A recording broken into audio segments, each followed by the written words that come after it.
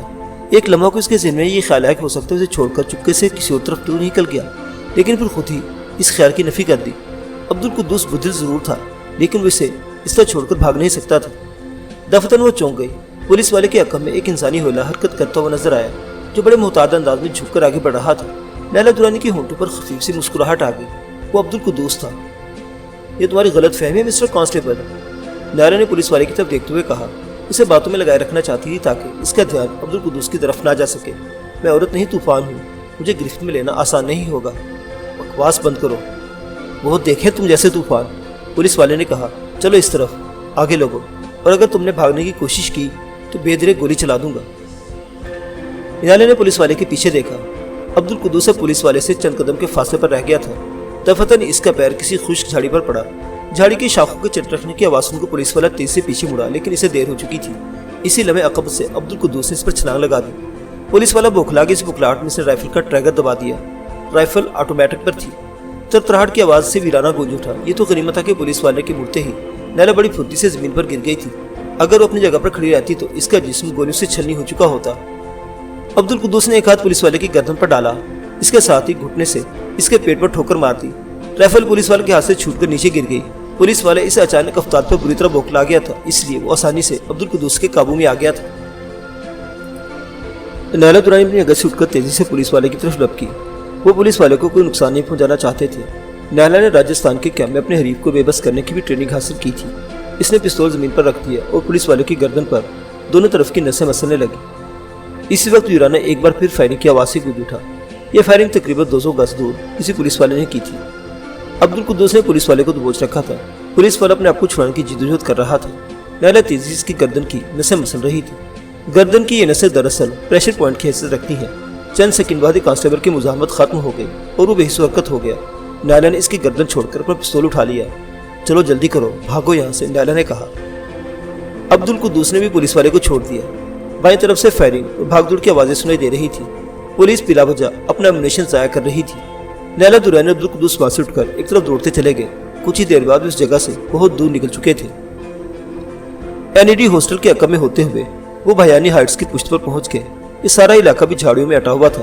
بھیانی heights کے اوپر سے گھوم کر وہ ایک اسکول کی عمارت کے قریب ابو الحسن اصفہانی روڈ پر نکل آئے اور سڑک پار کر کے بلاک 4 کی گلی میں داخل ہو گئے، اور پھر وہ گلیوں میں دھوتے ہوئے علامہ شبیر احمد عثمانی روڈ پر آ گئے۔ رات اگرچہ کافی بیت چکی تھی، لیکن اس سڑک پر اکا دکا ٹریفک اب بھی جاری تھی۔ موقع پا کر انہوں نے سڑک پار کر لی۔ سڑک کی دوسری طرف بلاک 7 تھا۔ گلیوں میں ہوتے ہوئے اپنے بنگلے تک پہنچنے میں انہیں زیادہ دشواری پیش نہیں آئی تھی۔ گیٹ کی بیل بجانے کی تھوڑی دیر بعد سلطانہ نے دروازہ کھول دیا اور وہ دونوں اندر داخل ہو گئے۔ میں تو پریشان ہو رہی تھی کہ تم لوگ کہیں پولیس کے ہاتھ نہ لگ جاؤ۔ یہ فائرنگ پولیس کے ہاتھ تو لگ گئے تھے، نیلا نے اس کی بات کاٹ دی۔ میں تو ایک پولیس والے کے قابو میں آ گئی تھی، اس نے مجھ پر رائفل تان رکھی تھی، لیکن عبدالقدوس نے اس وقت بڑی بہادری کا ثبوت دیا۔ دراصل میرے کپڑوں میں خاردار جھاڑی کی ایک شاخ الجھ گئی تھی، عبدالقدوس نے نیلا کے خاموش ہونے پر کہا۔ میں وہ جھاڑی چھڑانے کے لیے رک گیا۔ اسی دوران نیلا کافی آگے نکل گئی تھی، اور جب میں وہاں پہنچا تو پولیس والے کو نیلا پر رائفل تانے دیکھ لمحہ کو تو بدحواسا ہو کر رہ گیا، لیکن پھر میں نے ہمت سے کام لے پولیس والے پر چھلانگ لگا دی۔ میرا خیال تھا اسے خاموشی سے قابو میں کر لیا جائے گا، لیکن اس کی رائفل چل گئی، جس سے دوسرے پولیس والے بھی متوجہ ہو گئے۔ انہوں نے بھی ہوائی فائرنگ شروع کر دی۔ میرا خیال ہے وہ لوگ اب بھی ہمیں ان جھاڑیوں میں ڈھونڈ رہے ہوں گے۔ وہ ایک لمحہ کو رک کر خاموش ہوئے، پھر باری باری دونوں کی طرف دیکھتے ہوئے بولا، عورت کو میں نے ہمیشہ نازک اور کمزور سمجھا ہے، لیکن تم دونوں لگتا ہے فولاد کی بنی ہوئی ہو۔ کوئی عورت اتنی بے باک اور ڈرن رہی ہو سکتی؟ تم لوگ کسی دوسری سیارے کی مخلوق تو نہیں؟ ہم مخلوق تو اسی سیارے کی ہیں جس پر تم رہ رہے ہو، لیکن تم یہ بتاؤ ہم سے پہلے کتنی عورتوں سے واسطہ پڑ چکا ہے تمہارا؟ سلطانہ نے اسے گھورا۔ کسی سے نہیں، عبدالقدوس ہکلا گیا۔ میں تو عورت کے تصور سے شرما جاتا تھا، مگر تم لوگوں نے مجھے اس معاملے میں بے باک بنا دیا ہے۔ تم یہ کیا کہنا چاہتے ہو؟ میں کچھ نہیں کہنا چاہتا۔ عبدالقدوس نے جلدی سے سلطانہ کی بات کاٹ دی۔ میں تو صرف یہ کہنا چاہتا تھا کہ چائے پینے کو دل چاہ رہا ہے۔ اپنا حلیہ دیکھا تم دونوں نے؟ سلطانہ نے کہا۔ تم لوگ اپنے حلیہ درست کرو، میں چائے بناتی ہوں۔ میں ابھی حلیہ درست کر کے آتا ہوں۔ عبدالقدوس جلدی سے کمرے سے نکل گیا۔ نیلا بھی کپڑوں کا ایک جوڑا لے کر باتھ روم میں گھس گئی۔ تقریباً 20 منٹ بعد وہ تینوں ایک بار پھر نیلا والے بیڈ روم میں جمع تھے اور چائے پی رہے تھے۔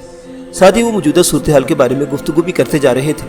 مجھے خوشی ہے کہ دہشت گردوں کے خلاف کارروائی میں مجھے بھی اپنا کردار ادا کرنے کا موقع مل رہا ہے، عبدالقدوس نے کہا۔ ان وطن دشمنوں کو واقعی زندہ رہنے کا کوئی حق حاصل نہیں۔ پاکستان کا سب سے خوبصورت، سب سے بالرغم شہر